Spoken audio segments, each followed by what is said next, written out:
अपेक्षा एक बहुत ही प्यारी लड़की थी। उसके माता पिता बहुत गरीब थे, फिर भी वे दयालु थे। वही गुण अपेक्षा में आ गया था।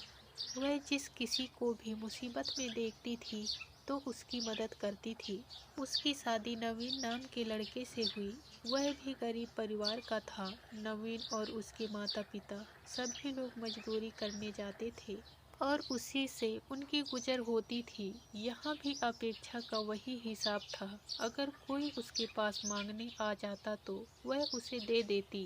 कभी कोई पड़ोसन आ जाती और कहती, पड़ोसन बहन, तुम्हारे पास थोड़ी चीनी होगी?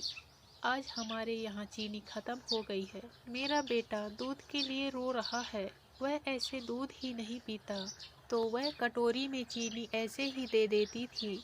कभी कोई और पड़ोसन आ जाती और कहती, पड़ोसन बहू, कुछ रुपये उधार दे दो, मैं बच्ची की दवा लेने जा रही हूँ। मेरे पास नहीं है, मैं तुम्हें वापस कर दूंगी बाद में। तो अपेक्षा दे देती थी। उसकी सास उसे बहुत डांटती थी। सास कहती थी, तुमने क्या धर्मशाला खोल रखा है? हम लोग कौन से अमीर हैं? कोई न कोई तुमसे मांगने चला आता है और तुम उसे दे देती हो। फिर ऐसा होने लगा कि अपेक्षा सबके सामने किसी को कुछ नहीं देती थी।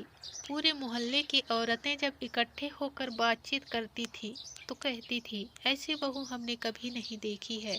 वह तो बहुत अच्छी है, इनके घर में तो लक्ष्मी आ गई है। लेकिन बेचारी बहुत तकलीफ भोग रही है। अपेक्षा की इस भावना से उसकी सास और नवीन उससे बहुत नाराज हो जाते थे। एक बार ऐसा हुआ कि लगातार पानी बरस रहा था। सब लोग मजदूरी करने के लिए गए थे। वे बाजार में खड़े थे और कोई काम नहीं मिल रहा था। फिर सब लोग अपने घर लौट आए थे। सभी को काफी भूख लग रही थी। कई दिनों तक उनको कोई काम नहीं मिल रहा था।